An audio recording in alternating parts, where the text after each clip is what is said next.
Okay, good morning, everybody, and good afternoon in Eastern Canada, and welcome to our session on CMHC MLI Select financing options. My name is John Holland. I'm the Chief Development Officer of Pinchin, calling in from Richmond, BC. And this webinar is part of our Practice Innovation series that Pinchin started during the COVID pandemic, bringing new and emerging topics that affect our real estate and client community and our broader communities to the forefront through a combination of our own staff and external experts that we attempt to collaborate with to share our lessons with you to help you all navigate the changing world.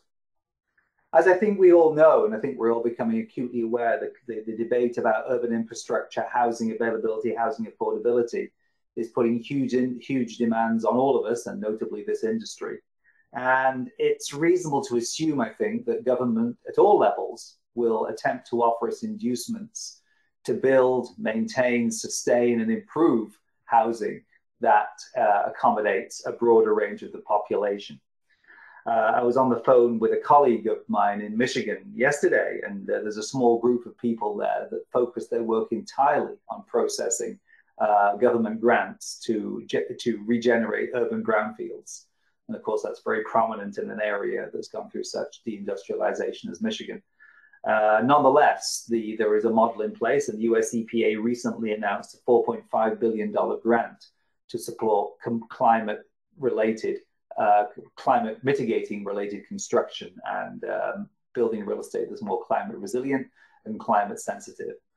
So we have to assume, I think, that these changing demands from climate, from government, from the population, and from the demographic shift, the need for housing, is going to make inducements a thing of the future more than it's been a thing of the past.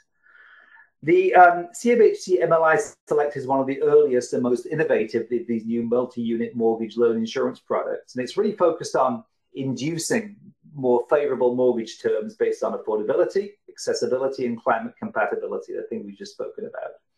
And it provides access to reduced insurance premiums for CMHC products, and as well as bridge financing across all kinds of real estate classes. And the more you are committed to social and environmental outcomes, the better the incentives. So you can choose to focus on a single area like affordability, or combine with things like accessibility to get more points and more inducements. And with that, I'd like to introduce our two speakers that are here to speak to you on this subject today. Next slide, please, Kaylee. Our first speaker is Mr. Richard Isles with CMLS Financial, who's going to speak specifically on the program. Richard provides real estate financing options for projects across Canada. These lending options include construction, permanent financing for both CMHC insured and conventional loan products, as well as bridge financing across all real estate asset classes. Richard's been working across Canada based in Southwest Ontario for 19 years. He joined CMLS in 2019 after the acquisition of IC Funding, who are a London-based commercial mortgage brokerage where he worked for 10 years. Richard comes from Vaughan, Ontario, but he's lived in London, Ontario for 20 years. He's a CPA, and he took his degree from Western University in Ontario. Richard has kindly offered to make a donation to the Kindred Foundation in lieu of an honorarium for today's session, so we very much thank him for that. This is a charity that focuses on youth and mental health and physical health among youth. So thank you for that, Richard. Our second speaker is Tim Zhang, who is a senior project manager in the mechanical engineering division of Pinchin. He's been employed at Pinchin since 2017 when Pinchin acquired DEC, his former employer, and he worked for DEC before that. Tim is based in Richmond, BC, same as me. He holds a Bachelor of Mechanical Engineering degree in Mechanical Systems from Nanjing Institute of Technology in China. And he's a registered professional engineer with EGBC. He's also a lead AP with the US Green Building Council, a high-performance building design professional, and a building energy modeling professional with ASHRAE. And he's also a certified energy manager with the Association of Energy Engineers. Tim has more than 10 years of mechanical engineering design and construction administration in townhome community, mixed use, mid-rise and high-rise, residential, commercial, institutional, and district energy systems. So I think we've got a good range of expertise on this session today, and I look forward to hearing their message, and I look forward to you, our audience, participating with questions as we go through the session. Thank you very much. And with that, I will hand the microphone over to Richard and look forward to his presentation. Thank you very much. Thanks, John. Just make sure I've got control here. All right, perfect. And thanks to Pynchon for inviting me to do this presentation today, as well as being an excellent partner on many of these applications we've been putting in ever since this program came in May of last year. It's funny. This program came in and it was just as rates were going up, almost as a coincidence, because it just kept so many projects on the go.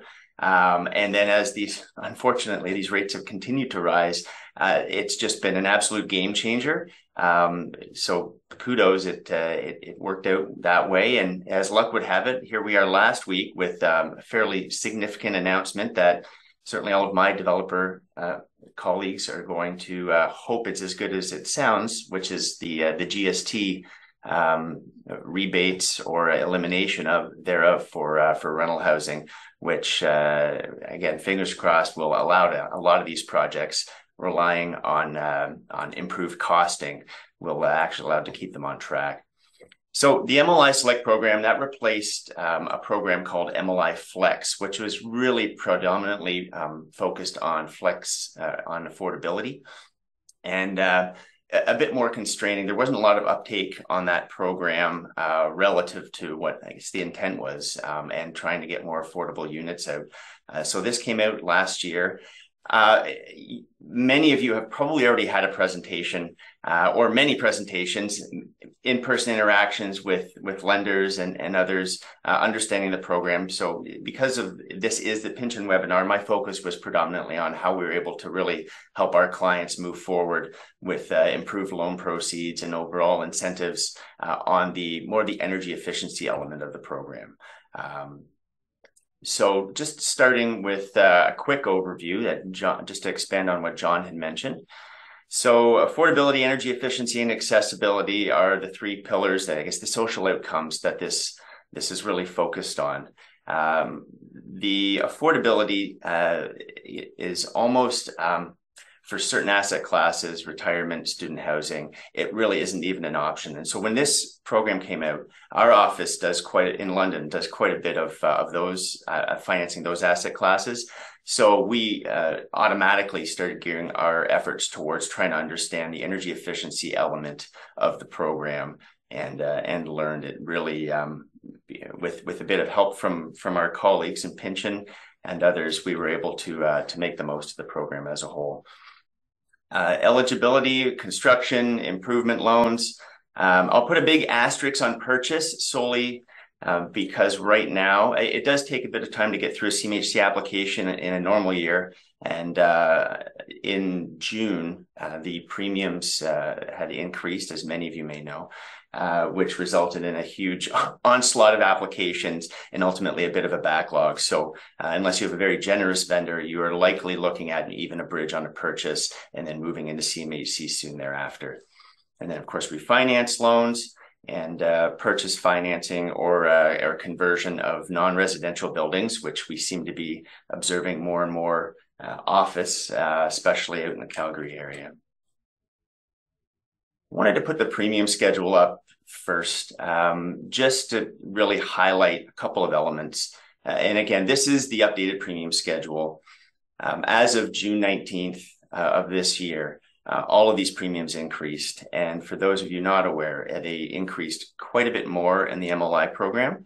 However, we all have to keep in mind that MLI Select does not charge an additional premium for higher amortizations, whereas under the regular, I guess call it MLI standard, the ones that I've highlighted here, if you're not going through this program, you would have to pay basically 25 basis points for every additional 5 years beyond a 25-year amortization. And certainly from my own experience and with rates the way they are right now, every application is looking for 40 years. So, looking at all these tables here, even under standard rental housing, you're likely automatically adding those 75 basis points. And so even at the lowest loan to value levels, the MLI Select program can make a lot of sense. And as I mentioned earlier, with retirement and student housing, CMHC does consider them higher risk, so they charge a higher premium. And as a result, there is even greater benefit of trying to move into the MLI Select program, even at its lowest level as a whole. So just in starting with the purchase and refinance aspect, and I've just highlighted parts of our presentation just to emphasize that really, even with the lowest level of, I guess, reducing your energy efficiency, improving your energy efficiency and reducing greenhouse gas emissions by even 15% below the property's current operations, you can gain 30 points. And then by moving into some of the accessibility aspects, which I'm not going to focus on today, but it seems in many cases it can be a very viable way to effectively subsidize the additional points needed to at least hit those 50. So on purchase and refinance, our clients have certainly seen, with cost-effective measures to move their own property from its current operation, current utilities down by 15 or in the 25%, and with relative ease qualifying for even just the 50 points. And just to expand on that again, when you get the kind of the point criteria of 50 points is going to give you that 40-year amortization right away, and that debt service coverage of 110. And just those two factors alone are immediately going to move your financing up quite a bit. And of course, then there's the added benefit of the reduced premium. But generally, this has worked really well for purchase, and it's worked even better for construction. We've had projects that early stage, mid stage, nearly completion, where every project we've encouraged our clients, and they ultimately have obtained a building energy audit from the likes of Pynchon to even confirm without making any change to what their electrical mechanical is going to look like on the building, find out how they will qualify under, relative to the 2017 National Energy Board of Canada guidelines for energy efficiency and greenhouse gas emissions. So in my own experience, and again, with projects, dozens of projects since last year in our own office, we've found that every project qualifies for at least 20% above code. And with very little change to the building, it seemed like every project, as long as there's an elevator, so townhomes like walk-ups doesn't work so well for accessibility, of course, but it seemed like every apartment qualified for at least 50 points. And then in many cases, it qualified for those 50 points just under energy efficiency alone, moving most projects to obtain the point system of at least 50 to 70. And this is Ontario. We've looked at projects outside of Ontario as well, but certainly less familiar. It's not my backyard. And Tim will likely expand a bit more on out in BC, where it seems like building code effectively requires most new projects to adhere to standards that essentially allow them to almost fully qualify for most, if not all, the points for energy efficiency. But again, just want to emphasize that with very little change, we found in any projects, it's always ideal for it to be at an earlier stage, but even midstream construction or towards the end, we've found that we can get at least 50, if not 70 points with very little impact. And in some cases, no material change in the cost of the project to be able to qualify. And that's really where I want to emphasize every project should have a building energy audit when you're looking at it as being an eligible CMHC project as a whole. So just to summarize, we have, it gives you higher leverage, longer amortizations, premium reductions. I have an example just coming up here as well, just to, things that we've been walking through with our clients, potentially higher return, For those that are in the public sector, and you would naturally be able to adhere to any kind of social outcomes that that your organization is looking to achieve. And then, of course, it is demonstrating further support with CMHC willing to go forward with this project. Very low debt cover again, so allowing those reduced premiums with essentially higher risk to CMHC to be able to get some better loan proceeds overall.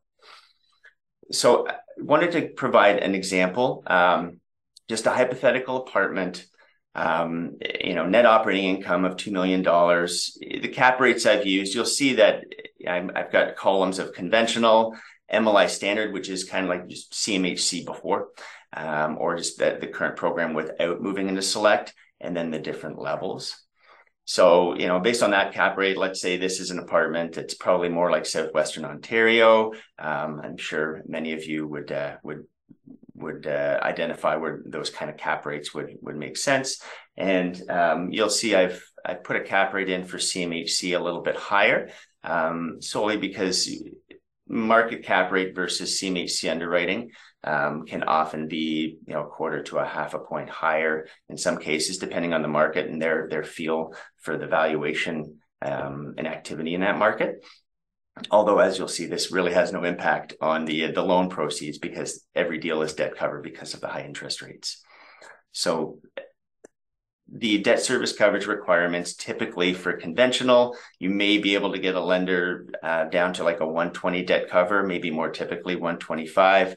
And the biggest limiter here is, even though we've heard cases of going above 30 years, predominantly 30 years, you're maxing out in interest rates that are generally 1% higher than CMHC insured.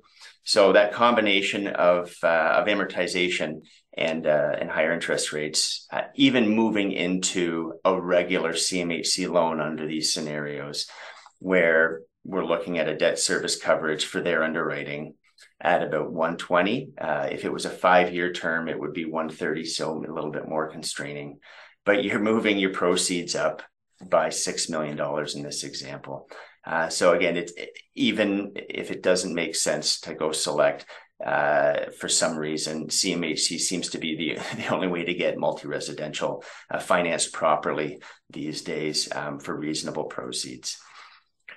And then moving into the select level 1, of course, we have that 110 debt cover across to the 3 select levels, and you have the premium going down. So really, again, this becomes a bit of a math exercise, again, and working with your partner, such as Pension, where we would look at the anticipated outcomes for the project by achieving those different levels under the energy efficiency, and then possibly subsidizing it with accessibility, depending on the building itself. And just compare, cost benefit really to both the additional proceeds, since that means less equity, which has a huge cost to it, as well as just the increased leverage, as well as the reduced premiums. And so, as you can see by this example, you are literally achieving more loan with less premium by moving up the scale. And it just really becomes a question of whether doing so would be cost effective for your project as well. And in many examples, we've actually gone down with an application on a building that's actually less than 5 years, and it still made sense. So, I think the overall summary of this presentation is really to bring to a head the fact that starting with finding out what the costs could be to achieve the energy efficiency criteria required under MLI Select, it's worthwhile for every project. I've got, early stage, mid stage, late stage construction, buildings younger than 5 years, naturally much older buildings should yield better efficiencies relative to their current baseline. And as long as, of course, they meet all eligible assets for CMHC to finance. So that's, the optimal timing for getting an application in is really right away. And actually, for construction, the earlier you get it in, the less change orders you may have if you want to make improvements to the mechanical, electrical. And step one genuinely is the building energy audit. And even though I'm kind of downplaying the affordability, and again, this is just economics, many projects just cannot afford the affordability criteria for reducing the rents basically on the project and still making it economically viable. So we have started with energy efficiency and accessibility.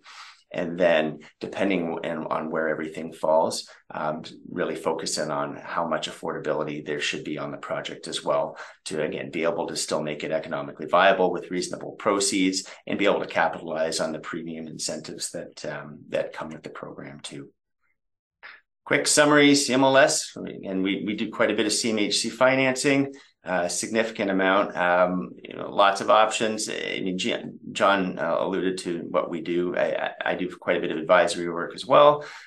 So lots of expertise across Canada. There's myself in London, Ontario, working in the Ontario market as a whole, but we have offices across Canada as well.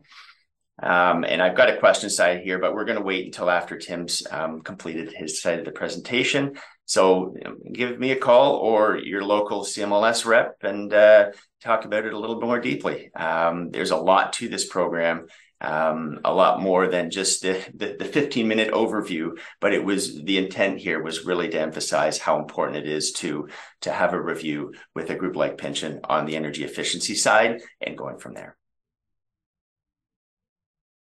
Yeah, thanks, Richard, for your informative presentation about the CMHC MLI Select program. And thanks, John, for the introduction.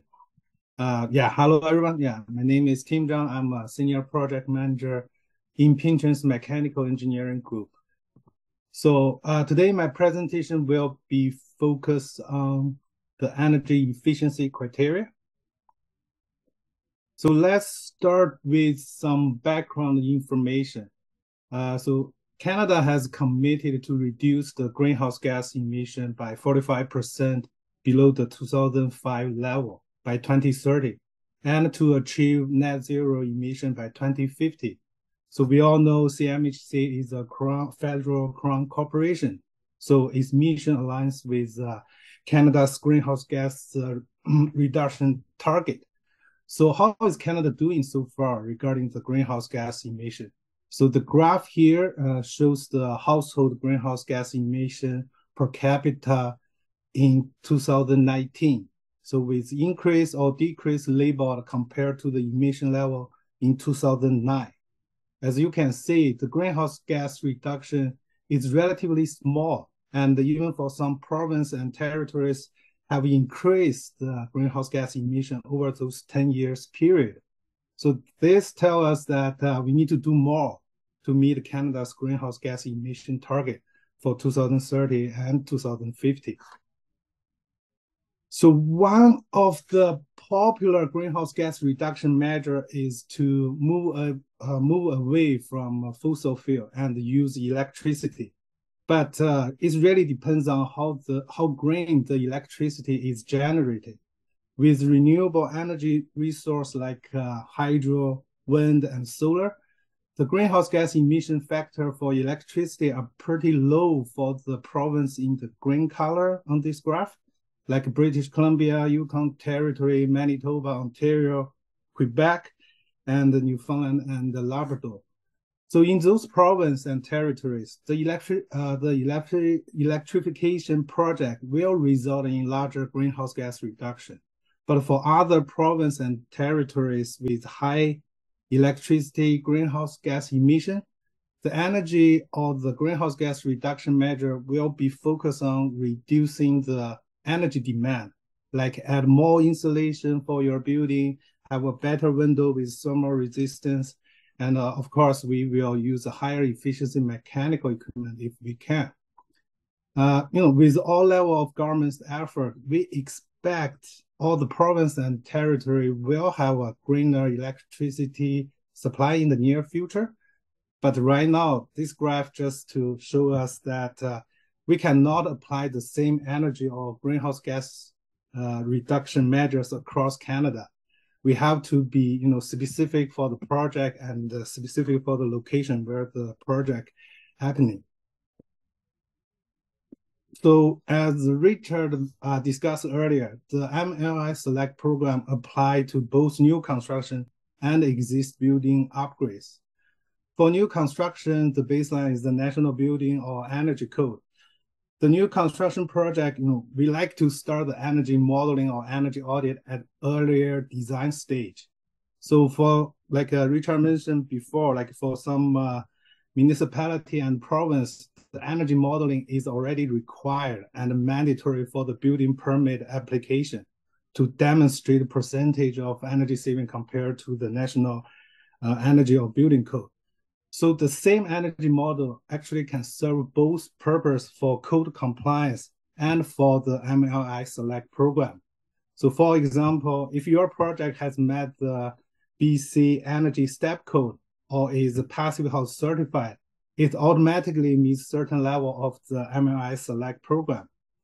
So, and another obvious benefit to start the energy modeling or energy audit early is that, the design team, architect, mechanical engineers, electrical structural engineer can evaluate the trade-off between the building envelope and the mechanical system to find the, the most feasible and economical design for the client and to meet a certain percentage of energy or greenhouse gas saving. So the photos here are showing some like high efficiency equipment which are now commonly used in the new construction project, like a condensing boiler, heat pump unit, like heat recovery unit. So what if, it's also for new construction, but what if the project design is confirmed and the project is already under construction? So if the project was initially designed as a high energy performance building, the project may already meet certain level of the MLI Select program. So if the energy or the greenhouse gas saving does not meet the level the clients require, so we can build an energy model based on the current design condition and propose some feasible energy saving measures based on the stage of the construction. So the energy saving, like during construction, will be most likely limited to the mechanical system, as changing the building envelope may result in more cost and a delay of construction. And maybe you need to resubmit your building permit application because your floor area changed. So, and also mechanical equipment usually will be installed at a later stage of the construction. So the example we have done before will be adding a heat or energy recovery unit in the existing fan coil and heat pump unit. So we will use the same heat pump and fan coil unit. We just add another section on top of that. Another one will be, replacing the gas boiler or water heater or air handling unit with the heat pump unit, etc. So we have to understand the existing design and make recommendation based on that. So for the existing building, the baseline model, like Richard mentioned, will be the current condition. So which means some upgrade or some retrofit have to be done in order to achieve the MLI Select program energy efficiency level. So one exception here is that any upgrade done within the last 12 months could still be considered as part of the energy efficiency improvement. So the existing building that was constructed recently in the last 5 years, usually there's no immediate need for any equipment replacement. It's just a new building, and you don't want to do any retrofit project, in the suite, cutting the drywall or replace any fan, etc. So the focus will be on the central mechanical system upgrade or addition. So for example, adding a heat pump unit for space or for domestic heating to offset some natural gas use during the winter, and adding heat recovery between your central exhaust and intake. So again, this we will do an on-site energy audit to understand the existing condition and make appropriate recommendation for energy saving.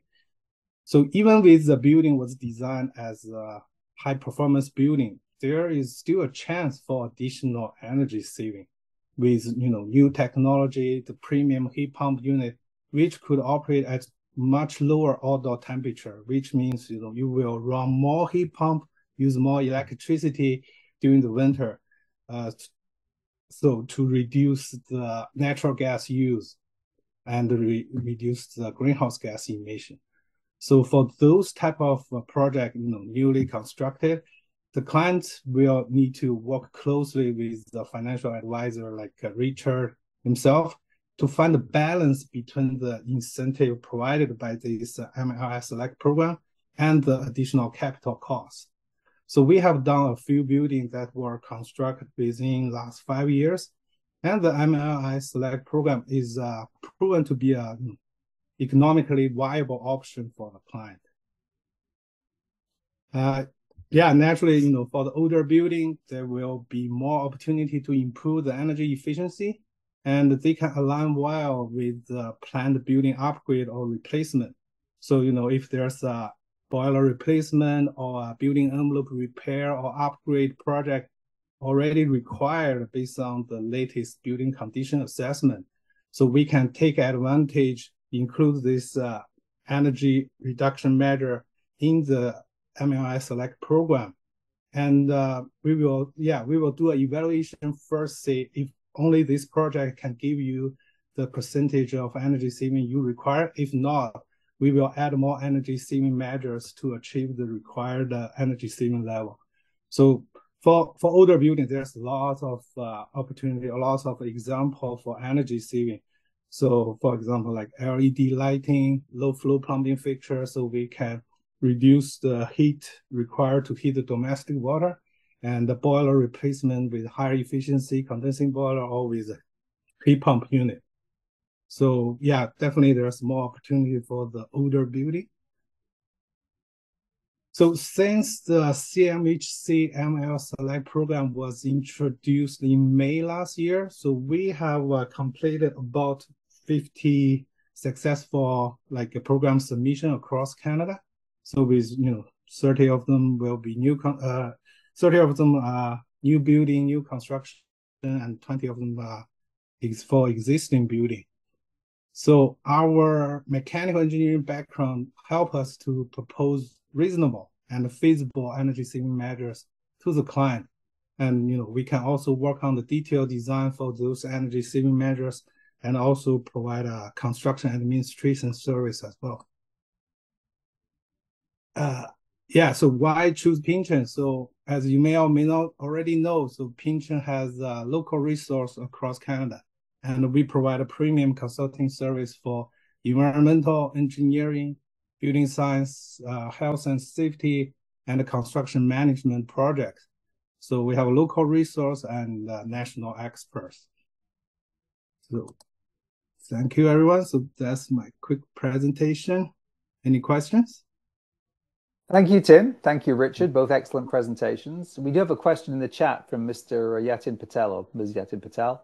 I have a property that is an existing office, probably one for you, Richard, I think, and have permits and approvals for conversion into a 9-plex. Is an energy audit required for existing building that will be converted, or do I incorporate energy concept into new construction during the conversion stage? Maybe Richard could respond to that. Yeah, and it's probably actually better for Tim generally, but you would end up, what you're doing is getting an energy audit based on, again, it's baseline versus what it will be once those improvements have been made. So and that's, Tim, you've probably seen some of those specifically. Yeah. Right? Yeah. So yeah, you already have the baseline, and then you're really just doing the modeling to determine how much of an improvement it's going to make once the new building is completed, just like you would for a new construction, but I guess because it's a hybrid of the existing utilities. So actually, that's what the understanding a few months ago, for those conversion projects. So you are current commercial is your baseline, and then your new residential is your new proposed design. So that's your energy efficient level. But recently we got feedback for a couple of projects, like you mentioned in Calgary for the office conversion to residential. The CMHC now consider those as new construction. So for your new residential, like your new 9-plex building, it will be compared to the current energy code and the building code. So it will not be your current, commercial energy using intensity as your baseline. It will be the national code. Because, we have done a couple projects at the early stage.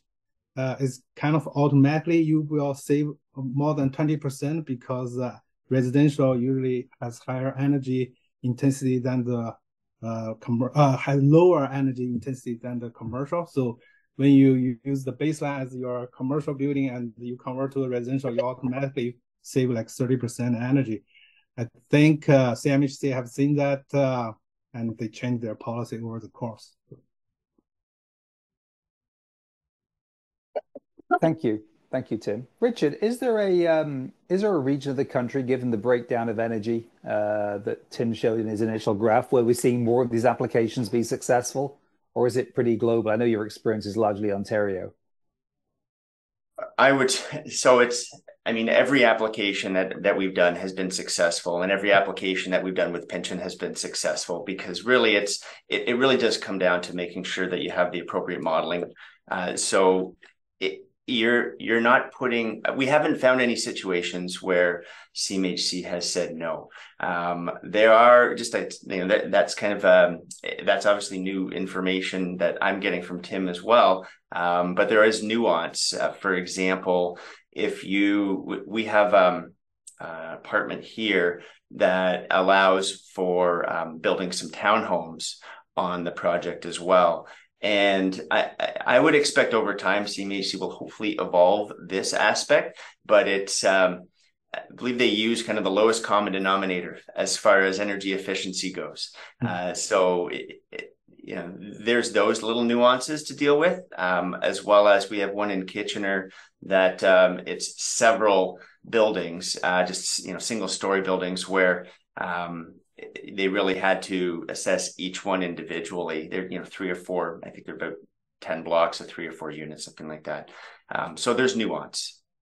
But to properly answer your question, John, every application, once we have that building energy audit done, and partly why we've relied on pension specifically is, naturally they're across Canada. They do quite a bit of this. They're great partners in other facets of the business, environmental, building condition reports. And we knew in the early days that they had done several of these under a different CMHC program as well, the rental housing, the rental construction housing initiative. So once we have the audit, there really hasn't been any pushback in putting that application in under that criteria. Thank you. Okay. I think Yatin's happy with that. Another question on the chat: does CMHC help for commercial buildings utilized for accommodation services, currently B&B use? Airbnb? Maybe that's why. I think that's probably what he means. Yeah, maybe you could clarify in the chat, Yatin, what you mean. So this is, I guess, CMHC, have you got a commercial building converted, I'm assuming, to a temporary short-term rental? Is that a viable category under this program? I think that's the question. They would consider that hoteling, and in every certificate there's a clause that basically says don't convert your multi-res to a hotel. So, okay. I think that's the answer you wanted, or didn't want, Yatin, but that's the answer of clarity. Richard, is it just maybe looking ahead, and you've had experience of lending and more recently CMHC inducements. Do you see this program being extended, being made more generous, or being rolled back and maybe curtailed in years to come? I'm not asking for a commitment, just a kind of your view from the trenches, if you like. So they could change it at any moment, and that's a bit facetious, but the Flex program ended as soon as the Select program started. And the Select program became significantly more generous in options to achieve them, more projects being economically viable to achieve them than the Flex program. So naturally, we had clients just finishing and getting the certificate under Flex that were frustrated. So the best answer would be they've already made changes to the premium, which likely curtailed the uptake in some applications going forward, just based on the economics, the incentives. But with CMHC, they are an always evolving organization. And it would be, if you like how it looks today, then you make the application how it is today, because you just literally never know. I would never know that when they decide to put a new bulletin out. Even the premiums was, I believe it was in April that they notified everybody that all of the premiums are going to be going up June 19th. So it's a bit of a strike while the iron's hot. Okay. Okay. Good answer. Thank you very much. I think, listening to you and having had the experience I mentioned from the US, my US conversation in Michigan yesterday, I'm guessing the time's right to look globally at where the inducements are beyond CMHC, because again, I think we're going to see, as you mentioned with the HST rebate, we're going to see more and more of these going forward, and they're going to be regionally distinct, and they're going to be, I would imagine, politically quite responsive. But I see this as being a trend that we should be very much staying on top of. Another question from Mr. Patel. Thank you or Ms. Patel for this. If the target is to reduce greenhouse gases, why are commercial properties excluded? I'm guessing because the government wants to encourage residential construction, because that's the gap. But I'll maybe let Richard add to that response, or correct me if I'm wrong. Sorry, is this kind of leaning on the last question around converting from commercial to residential? No, actually, you know what? It's a different person altogether. So sorry, it's Mr. Randaria or Ms. Randaria. What is the percentage of commercial and residential part allowed in a building for this program? Can you have a mixed, I guess in other words, can you have a mixed use building, commercial and residential? Yes, it's believe it, and it's no different than how it was before this program, which is, I believe it's 25% of either square footage or revenue can be allocated to commercial as a maximum. And okay. While we're sitting here, I'm going to make sure it's 25 and not 30%, but I believe that's the number, is 25%. Okay. And then a kind of a conceptual question: if the target's to reduce greenhouse gases, why are commercial properties excluded? I'm guessing because we want to encourage residential construction, because that's the big gap. Would that be the reason, Richard? Well, for starters, it's 30%, not 25. I just wanted to pull it. You. So correction. I mean, CMHC is residential and multi-residential. They're a crown corporation focused on getting better loan terms to be able to build more apartment stock, and that's just what their mandate is. You could say, if you'd like commercial, you can jump over to BDC, who's also a crown corporation, as an example, but a little bit of a different animal. But that's that's what CMHC's always been. Got it. Clear. Okay. All right. Yeah. So the local utility, the province also have program for the commercial as well. So it's just under different programs. So there's always an incentive to reduce the carbon emission. And both hydro and natural gas, right, Tim, in the respective provinces. Of course, that's right. Yeah, good point. Thank you for bringing that up. And that probably would form a good presentation next time as a kind of a segue, a follow-on from this. So good discussion. Well, I think we've covered the questions, and I think we're going to give our participants a bit of time back in their day. So I'd like to, above all, thank our presenters, Tim and Richard. The background, which is Kaylee and Tiffany and Charlene, who made this webinar happen and made it available to all of you and put it together so well. And to you, our participants, we only do this because we feel it's useful for you, and we very much enjoy the engagement, and your questions make us better at doing this for you. So thank you very much for your part in that journey. And with that, I'll close off. Thank you all, and please stay tuned for future webinars on this subject. I think it's clearly a vibrant and interesting area. And I thank you all. Goodbye. Thanks again.